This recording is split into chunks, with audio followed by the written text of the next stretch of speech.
Hello, welcome to Faith and Honest Conversation. I'm Thomas. This is James. Hi, James.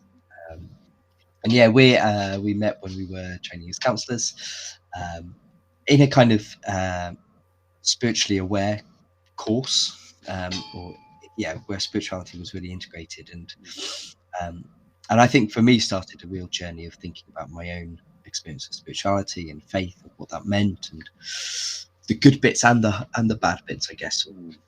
Um, the shadow parts is maybe something I'd like to say more than bad. Yeah, we're just here to really share our experiences with faith, um, and try to be honest with that, and hopefully let you guys feel whatever you feel about faith as well, and be honest with yourself. Um, and if you ever want to just make a comment or question, please just type in, and we'll try and include that. Um, James, we've been looking a bit about taboos Yeah. recently, and we've kind of touched on sexuality or on sex, maybe more than sexuality. We've touched on last week. We did quite a lot on kind of wealth Yeah. and poverty. Yeah, and I'm really aware it's Black History Month, I think. So, and It is. Yeah. it's Yeah. kind of Yeah. come into my consciousness that what's what can we talk about with race? You know, Mm. where does that play into all this? And I think that is a taboo as well that Yeah. is often not really spoken about in faith circles. So, I was wondering if we could kick off there. Yeah. Sounds great. Sounds good. Yeah. Is there But any way you want to start off? I've got loads of thoughts going on in my head, but is there any way you'd like to start? um, I suppose like the first thing that I think about when somebody says race is the first sort of like thing that jumps into my mind is like, oh, black people, uh, which I suppose is like unintentionally racist anyway, um, because ultimately like every person is of a different creed, a different race, a different sort of like background. Um, yeah, so it's a little bit odd that that's immediately where my mind Yeah, goes. I think that's right, and it resonates for how when I started approaching these, especially that I came to realize that whiteness was just normal.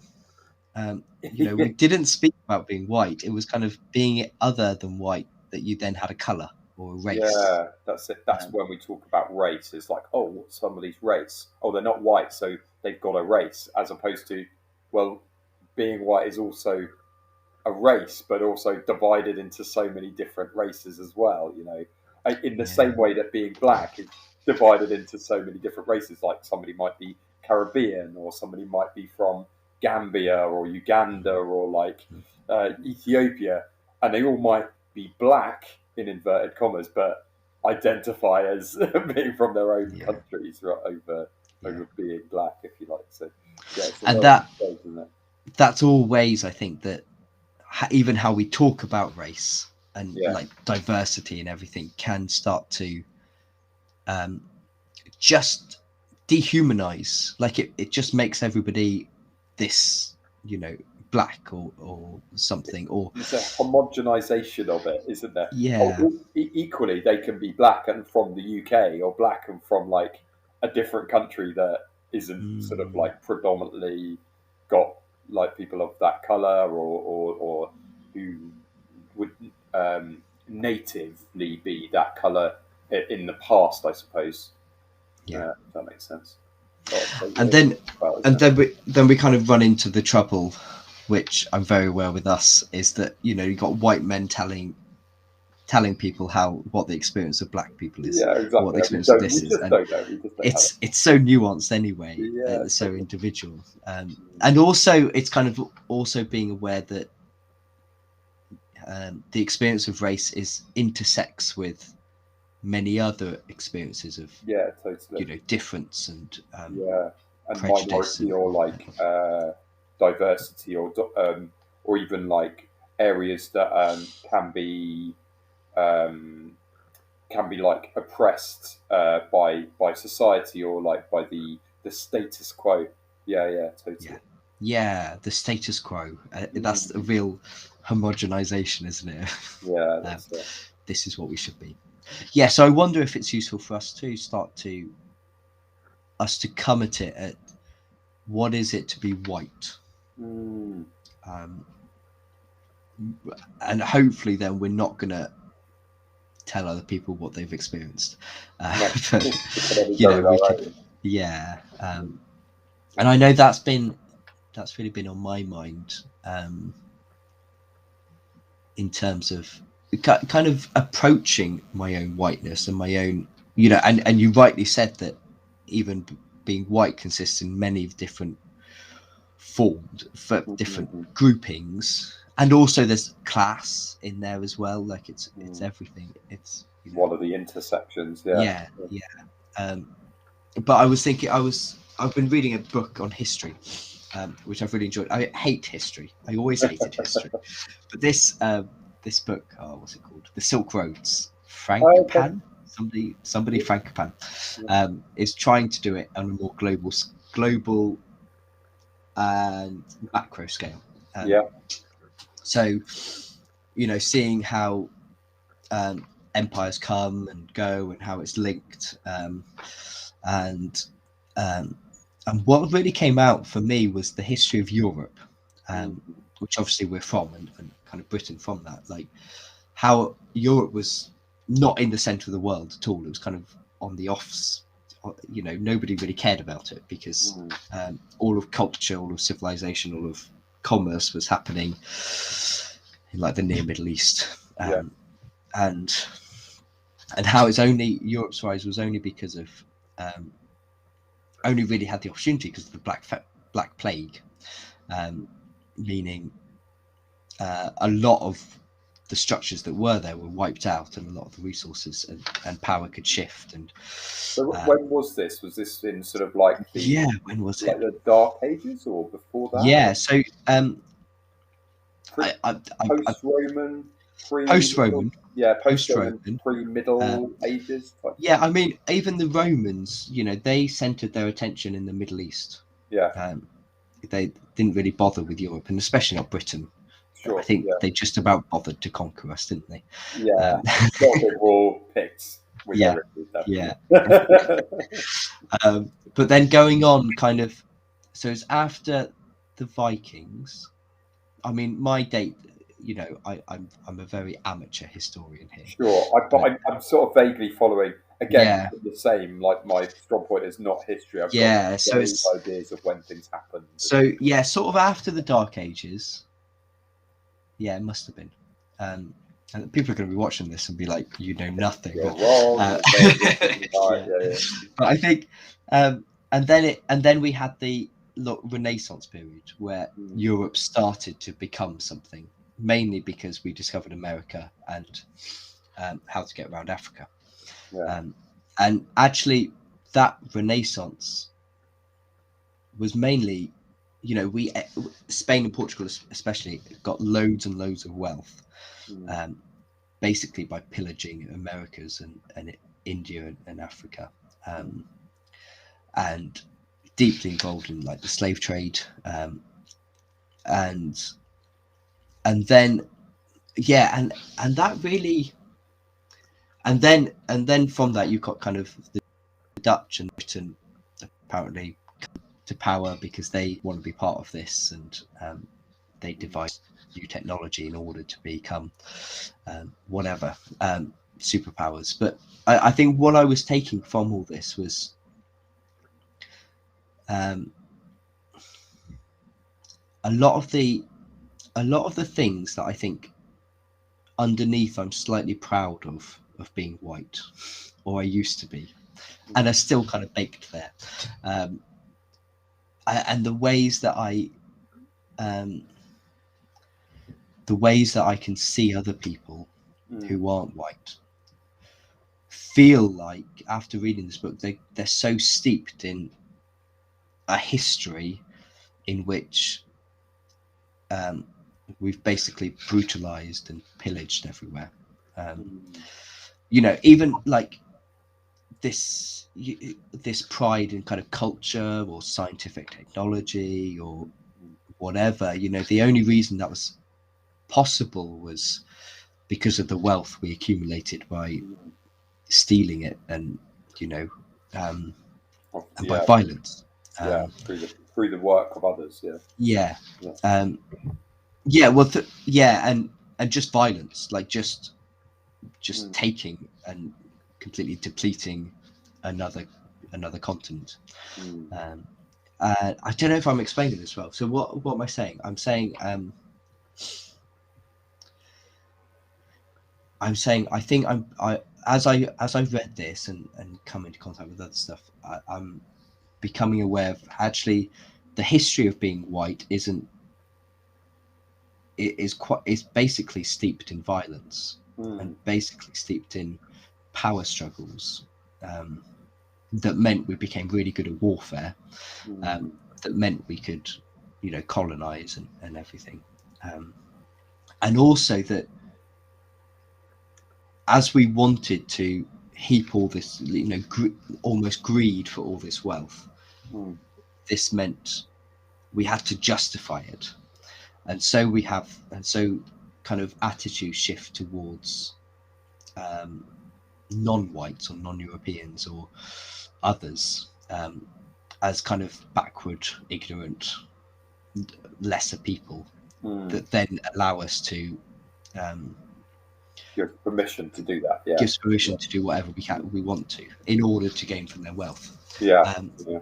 so I think and a part of this has been being white is having that heritage. It's not so Mm. much the heritage of being the enlightened ones or whatever, as much as just being the brutal pillagers, Yeah.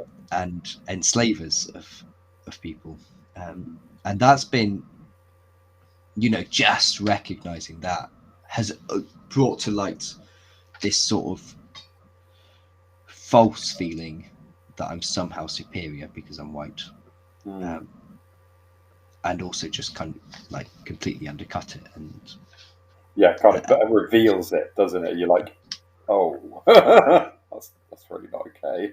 Yeah, yeah, yeah, yeah. and the shame around all that as well. Mm. That is part of my my blood, if you like. Yeah, um, heritage. Yeah, yeah, um, yeah. It's really tough, isn't it? It's really tough.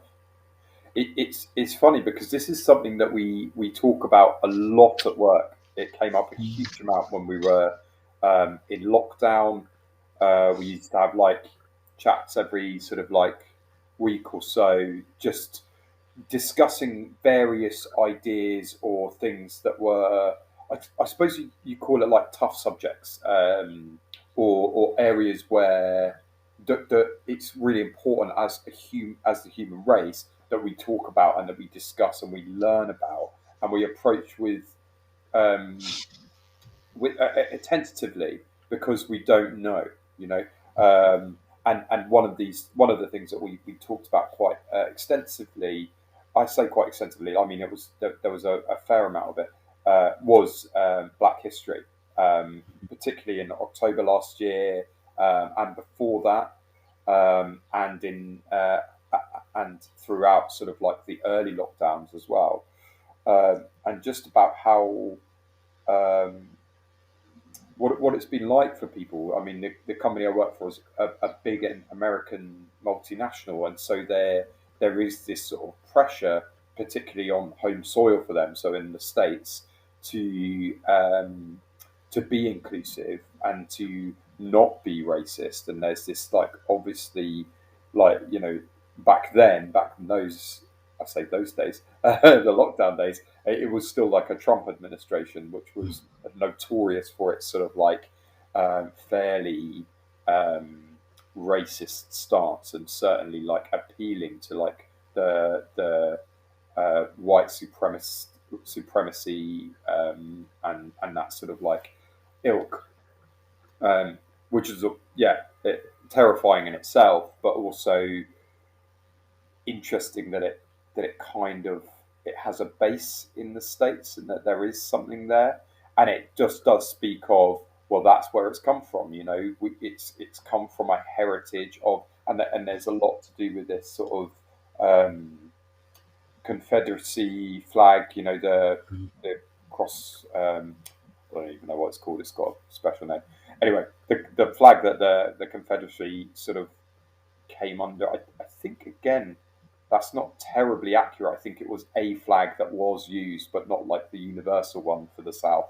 Anyway, regardless, it is become a status symbol for white supremacy, and it's become like a thing that people rally behind, and there is this sort of movement of really quite anti-black or an anti-foreign feeling, ironically, in a country that is almost almost solely populated now by immigrants, um, which is really strange. And it's fascinating that that's coming from like the predominantly white element, and that's odd, isn't it? Because you think, well, is that because it's in our blood, in the blood of us to do that? And I don't believe that. So just for a bit of clarity, my heritage is quarter Mm. Scottish, quarter Egyptian, and half English, Mm. um, mixed, to say the least. But when I break that down, like I just think, as the English have got a terrible record uh, of brutality. Um, but equally, if you go far enough back, they've got a record of being oppressed. You know, that Yeah. there's been oppression in the Yeah. past on the English. Equally, so have the Scots. In fact, by the English.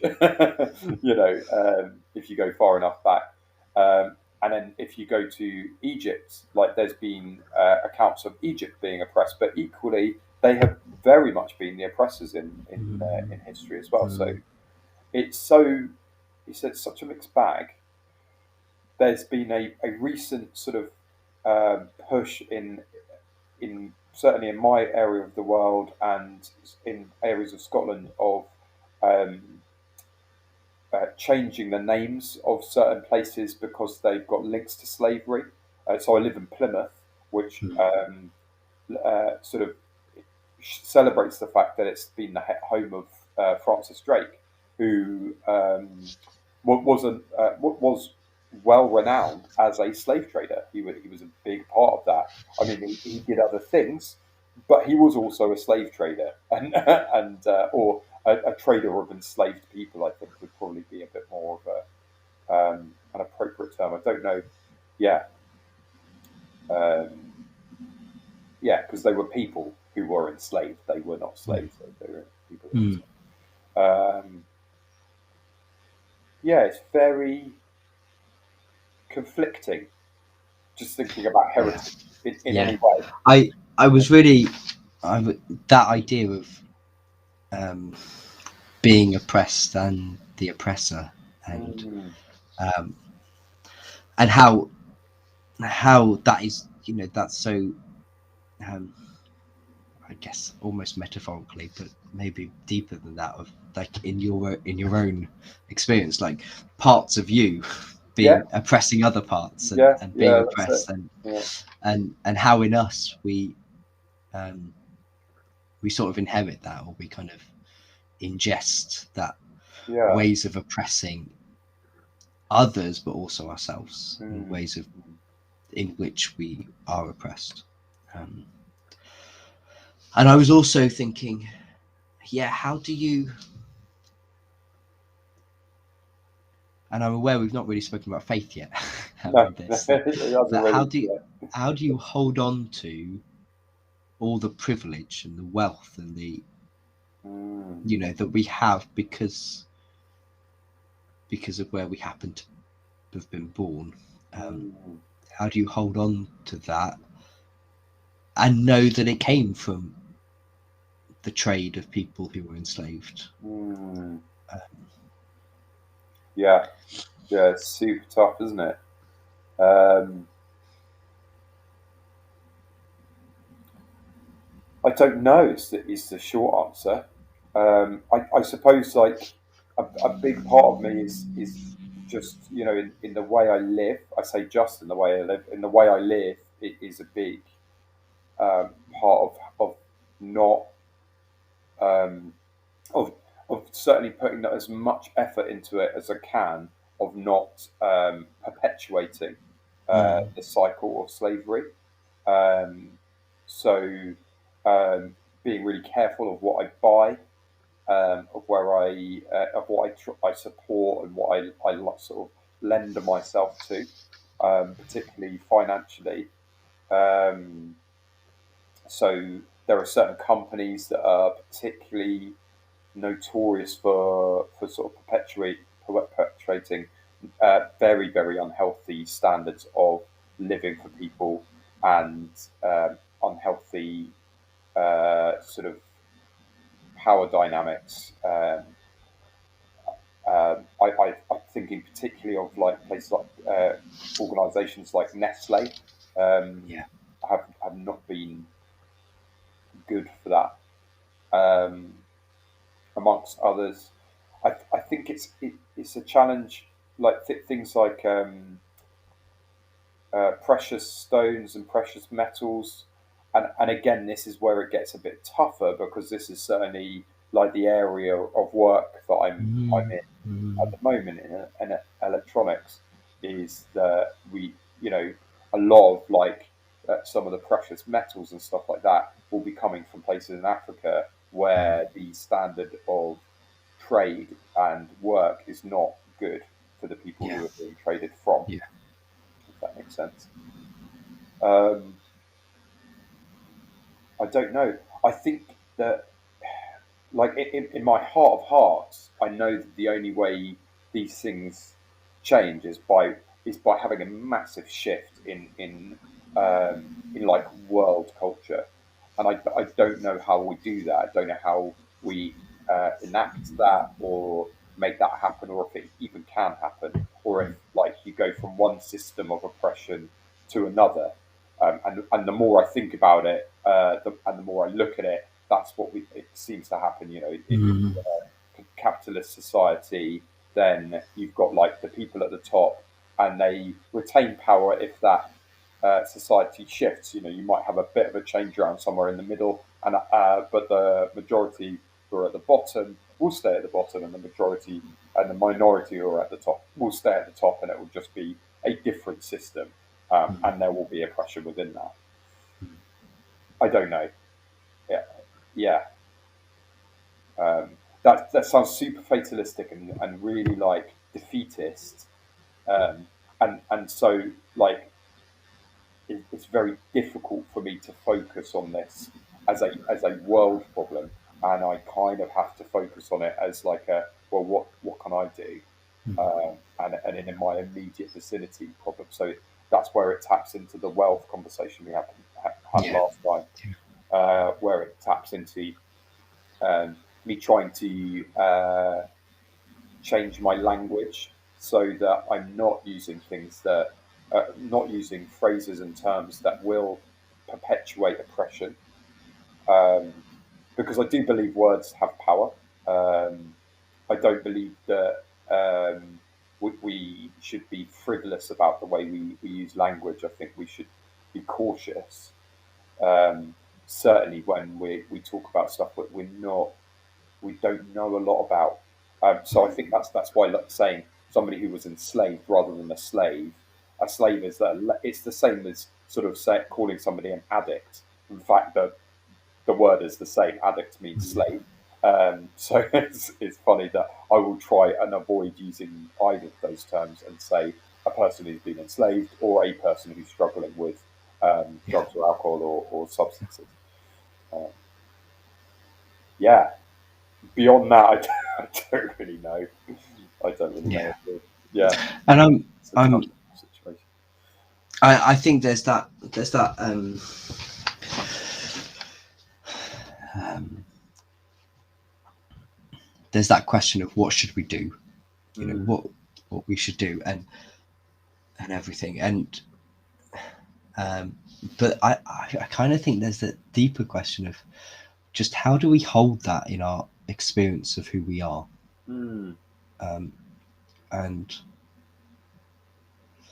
I think the primary feeling I feel around it at the moment is shame. That like that it's I've been double vaccinated. The only reason I've been double vaccinated is that I happen to live in Britain. 90% of the world aren't, and that's a very real privilege I have. Just from where you live. Just from where I live, and it's only a privilege because of what the British Empire did. And how it became. And it's and then before that, how Europe rose to power. And so it's the privilege of the West, and so it's kind of how do I hold that in who I am? And I think I struggle, but I kind of wonder if that's the struggle that stops me from, that then jumps me into what do I do? It's much easier to be like, and I think this might be found in my spirituality, that I think it's the right thing to do to buy ethical, to make sure but is that some sort of avoidance of the shame? Is that some sort of avoidance of and it can be both. I'm very aware it can be both. But it's kind of like, in spiritual circles, do we emphasize the doing good? And then it's like we can feel good about ourselves. We're the we're the good white people who are then helping out these poor non-whites in other countries that need our help, and that just feels like we're just a different form of colonialism, where with the missionaries instead of the people. So I think I just feel like it's tricky to get a handle on it, and tricky to really approach it.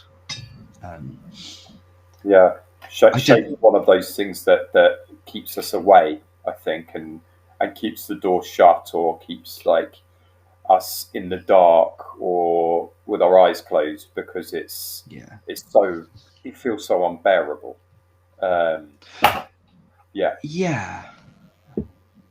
That's what it's been feeling for me, at least. And on top of that, the role of Christianity in all of that. I think my heritage sort of blamed it on Rome or blamed it on Catholicism, but there's that sense, I think, in Christianity, if it's growing, we must be doing something right. But why is it growing? Why did it become a global, one of the three major religions? So that strikes as well quite deep, I think. It's kind of how could that happen? How could also that the faith that I hold so dear become such a weapon, and it's so negative, so sort of damaging, and that's a very, very good point. And I think that's another. I suppose it's when you break it down into like its components, which is, I guess, kind of what I've done a little bit with my faith as well, but it kind of lends itself to this. If you've got somebody who wants more power, wants more wealth, wants more whatever, when that desire grows and grows and grows, or becomes insatiable, everything else becomes a tool to get it, or to enable the access to it. and that includes people, that includes systems, that includes structures, that includes like infrastructure. So um, as a result, like things like faith become like a real useful tool in the wrong hands, I should say, to garner power, to gain wealth, to like secure certain things. And I guess I guess a lot of it comes back to um, why is there that desire there? And I suppose that I mean not I don't know, but my assumption would be that it's because of fear, because that again, Yeah. I kind of always think of things in terms of fear and love, and it's a fear of insecurity, or a fear of danger, or a fear of not of being significant or valuable, or I don't know, a fear of Mm. fear is fear, but it can be of so many different things. Mm. Um, yeah, I don't know where I was going with that. I suppose that yeah.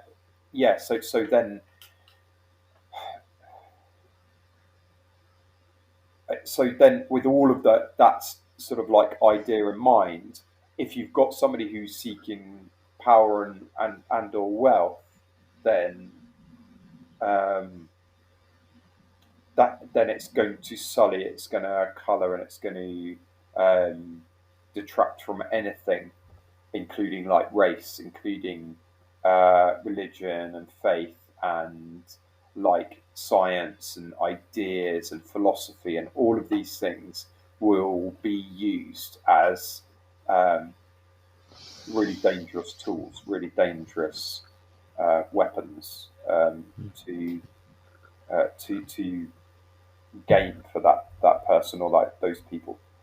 Um, Yeah.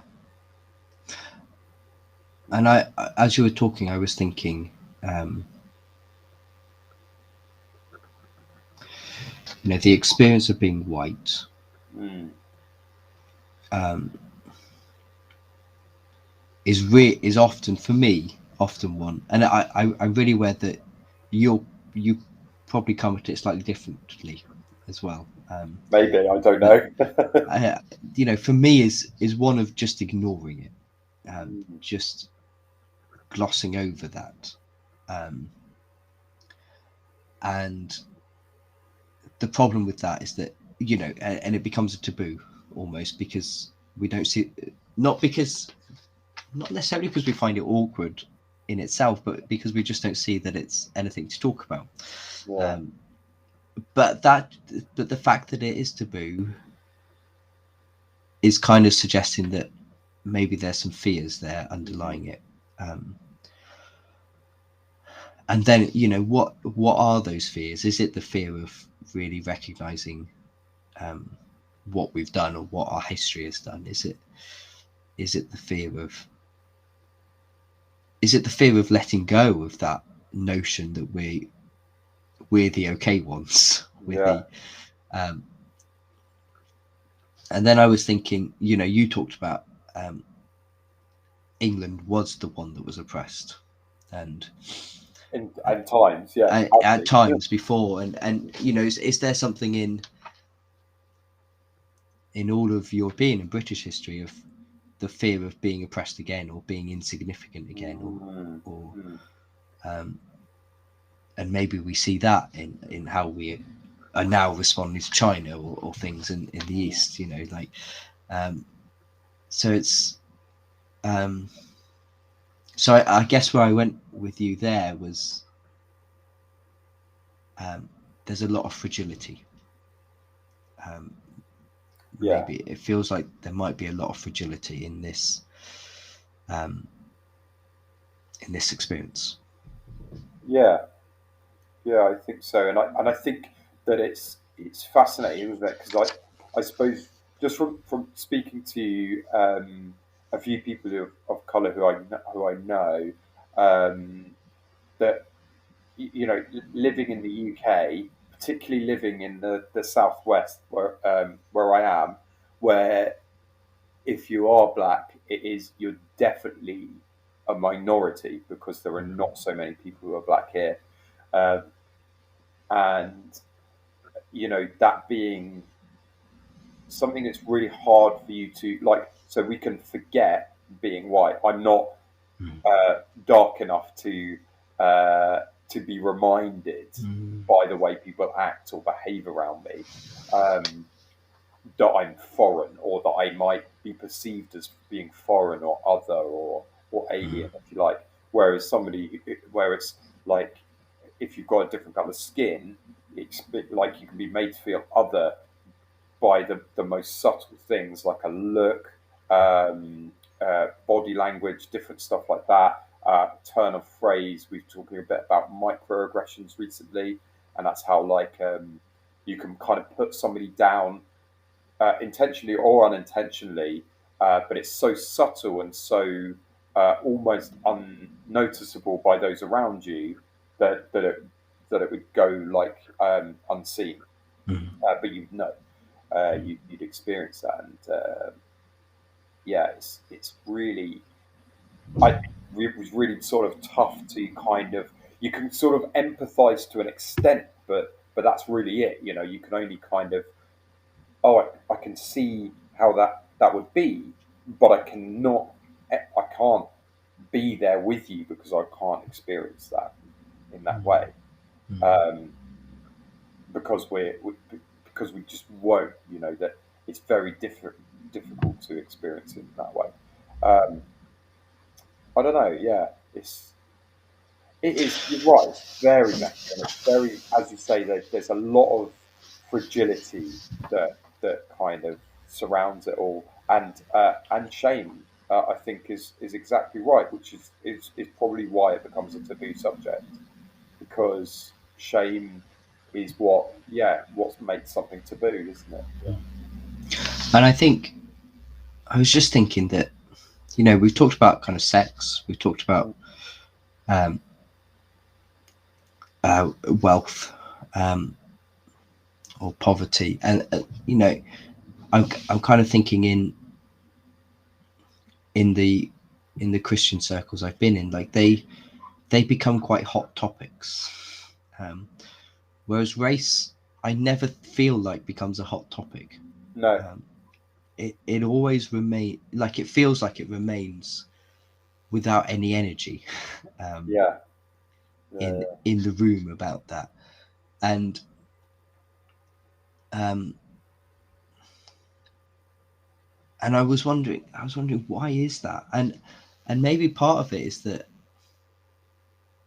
um, with somebody of a uh, different race or ethnicity, like like with sex and with sexuality and with poverty, there's a bit of that I can get to a place where we are both human, Mm, um, or like there feels like something shared that maybe I don't like the sharedness of mm, it, um, but with race it feels like my experience of race is so different to yours.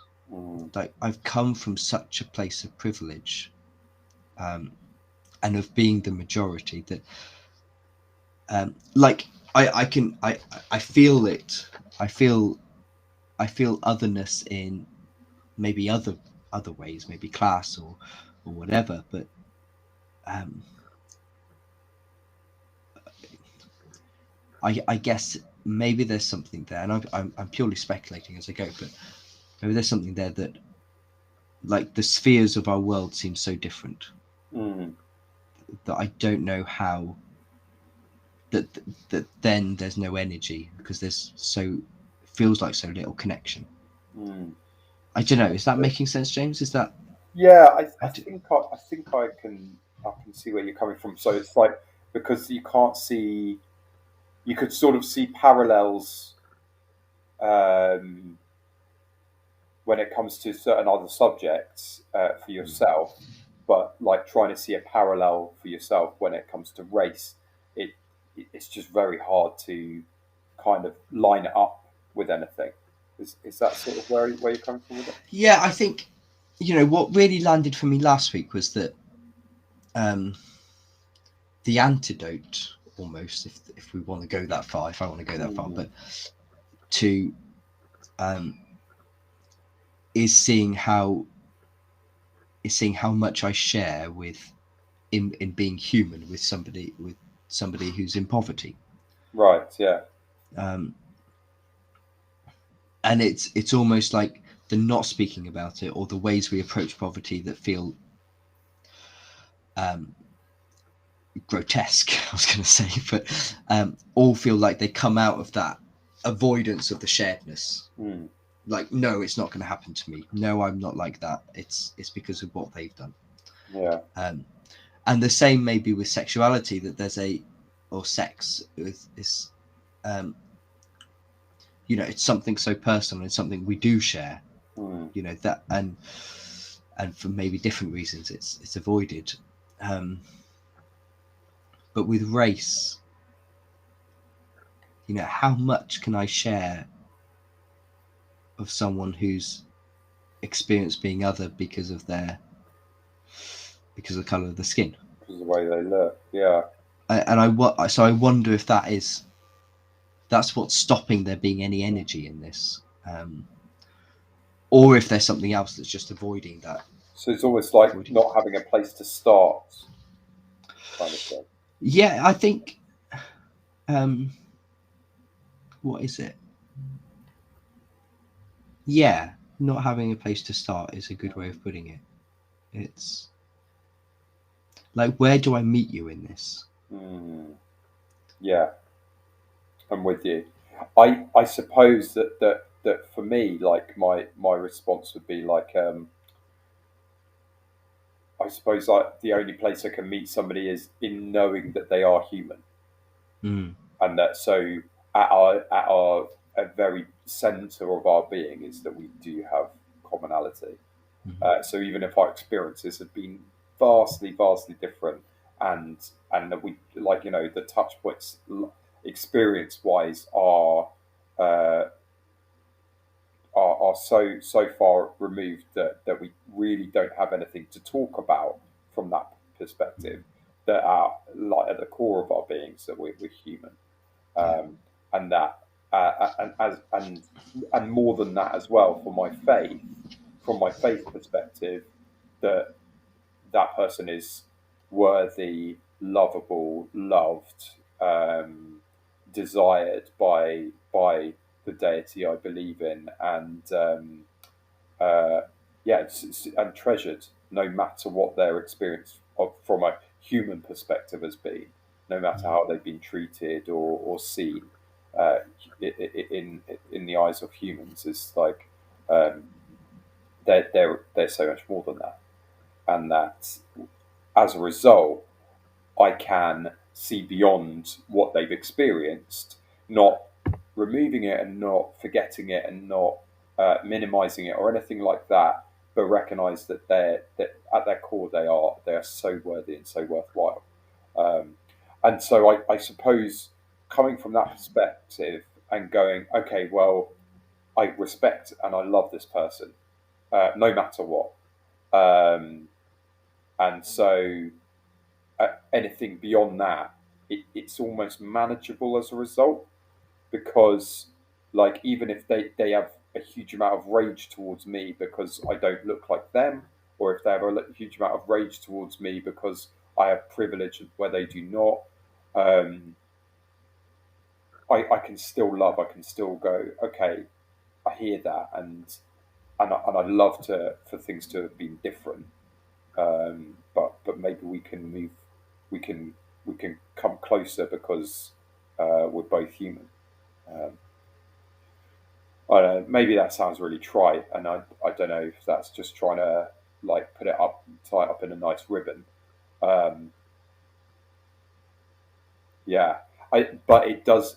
I suppose just for myself, it helps me to keep an open mind with regards to people, and an open approach, rather than going, well, like English people have been repressed as well, and what about me as a sort of like half and half, not quite white, not quite not, like a bit in between. Like I don't really think like that because it doesn't really make sense, or it's not really helpful. Um, I haven't got my pain isn't centered around what I look like so much as around other things, So, but I've experienced pain, so I can empathise. I've experienced rejection, so I can empathise. I've experienced hurt and being like a sense of being cast out. So um, I haven't experienced the same level necessarily, but the feeling, that sense, is the same, and the pain is the same. Pain is the same for everybody. It's not necessarily the same how we experience it or feel it, but it's like we don't like it. Like it's not good, and it's um, not helpful for us to feel so much of it. Sometimes it can be useful for like keeping us safe, but for the most part, pain inflicted for no reason is yeah is an abomination. It's horrendous. Yeah, don't know. I got a bit fired up there. Yeah, I felt that, and there was part of me that's like, of course, like in a good way, like I think there can be this. I think part of me feels this disconnection from people of race or people. That slipped out, didn't it? From people with another race, and actually, of course we're human, and of course that's the point of connection. That's where. And then the question is, can I tolerate that sense of guilt and that sense of shame and that sense of I don't deserve what I have as much as you never deserve what you got. Yeah. And I think that's exactly kind of like the revelation of it, I suppose, is that in any system of oppression, both the oppressed and the oppressor are prisoners in it. It's not good for anybody, even those who are sort of like apparently have the upper hand, if you like. I mean, you've got a very negative power dynamic there that's just bad. It's just not good for anybody. It's not healthy. It's not helpful, and it doesn't. It only serves to separate, and separation is not good for us. We're designed for relationship. We're designed to connect, to be together, to relate, to support one another, and cherish and promote one another. And that doesn't, those are the sort of very, very basic elements of love, like when there's oppression, there can't be love, and maybe that's what it is. It's like recognizing that system doesn't allow for love, doesn't allow for for it, and yet, in spite of a system like that, we can still love, and I think that's maybe why it's more powerful. And I think that's really powerful, because the way I want to approach this is, how do I use my whiteness to make things better? How do I rectify? How do I fix it? How do I fix it? And it's like, I should be able to, because I have all of this privilege. Yeah. And actually, that's still the game of power and powerlessness. It's still part of the prison, isn't it? It's still part of the privilege. It's just kind of trying to be benevolent in oppressing. Is like benefactor type yeah, feel yeah, of like, well, um, being magnanimous from my like pedestal. yeah, and yeah, and I think that's what I felt when you were talking about being human. That relief from that game of oppressing and being oppressed, Yeah, and I think before you were talking about how we can get like we can feel powerless, we can feel like we can't change anything, mm, but maybe in those moments when we can stop playing that game, like then we create space of something different. but something freedom. um Yeah, freedom. Yeah, I think you're right. I think that's it, isn't it? It's like when we, yeah, you're exactly right. When we stopped playing that game, stop allowing it to have power over us, yeah um, by recognizing that it's actually very, very small in the face of reality. And the reality is that we are human, and that we have this like consciousness, this awareness of oppression, this awareness of like humanity and similarity and difference, and that's amazing and wonderful and beautiful. It's just been misused by those who desire power, and that thus we have been misused. Thus, um, all of these things have been misused that actually have beauty. So the fact that people are different is beautiful, is mm, wonderful. The fact mm, that we come from different places and we speak different languages, and our languages have different nuances and meanings and ways of expressing is beautiful. The fact that we can believe and experience faith and spirituality in different ways, that's beautiful as well. And like, and I think like that oppression and that like playing into that robs us of all of that beauty and life and love that is mm. involved. And the only way out of it is by kind of seeing it as a prison, seeing it as a way of almost maintaining itself. Uh, Yeah, and I think it does, because it's you get cast into it, and you're driven by the fears of that game, um, yeah, yeah. and Totally. maybe quite like the rewards of the game as well. But Well, yeah, it's sort of like kind of keeps us in stasis by us believing that we're powerless against it, and so giving up on yeah, doing yeah, what's right, or giving up on like having a better perspective on the world, or an idea that things can change. But yeah, it's pervasive and insidious and evil, I think, is probably the right word. Is the right word for it. yeah, It's not good, is it? It's really not good. Yeah. yeah, yeah. Mm. I feel like we're coming to an end, James. I don't know if there's. Um, I feel I, like I've talked a lot about and tried to approach it in all the ramblings that's gone in my head, and yeah, I've really enjoyed your reflections and like what's going on for you. yeah. I don't think I realised that that's maybe where I was at until we had this conversation. So I'm super glad we did. Um, it's definitely going to be something I'm going to be sharing with a lot of people, particularly at work when we Mm, talk about it. Um, that we can focus on like the oppression element, or we can focus on, well, yeah, that did happen. Let's not forget about it, but let's focus on the way out of this rather than perpetuating it, or like the whole sort of like trying to rebalance things. And I don't think we'll ever be able to. That's again not saying that in like a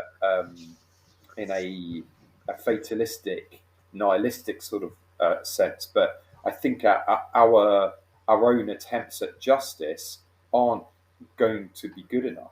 They're mm, not going to work. They're going to be like uh, pitiful attempts, and in some respects really patronising, mm, trying trying to like rebalance scales, so we don't even understand how imbalanced they yeah, are, because we don't get it. We yeah, don't see the full picture.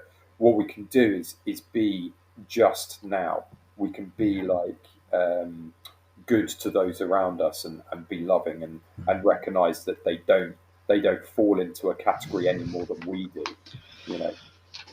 And letting go of power, Yeah, like letting go, like in the act of rebalancing, you've got the power, haven't you, to yeah, put the weight somewhere. yeah, And it's also, what's the criteria for where you're, what exactly. is equal, Yeah, yeah, it's yeah. that's all Who part of the game determines as well, what is isn't it? equal? It's like, Exactly. It's all part yeah, of the game. And I um, think we can apply this. Sorry, just like off on one now. We can apply this to all of those areas. We started off. I don't know if we're still on, if we were recording at the time, but we were talking about like all elements of difference, and sort of like protected characteristics. I think like whenever we're trying to rebalance the scales, or like make things equal or equitable, or whatever phrase you use, it's all good. I'm not saying that we shouldn't try, but the better thing to do is to recognize humanity, is to recognize um, that people are lovable, and come from that perspective, rather than like, no, we need to right this wrong. If we're coming from the perspective of we need to right this wrong, we'll always end up by like balancing it one way too far, or it'll be the monkey and the cheese all over again. That it's our best perspective is treat that person as a human, treat them with dignity, with respect, with love, and with compassion and gentleness and kindness, in exactly the way we would want to be treated.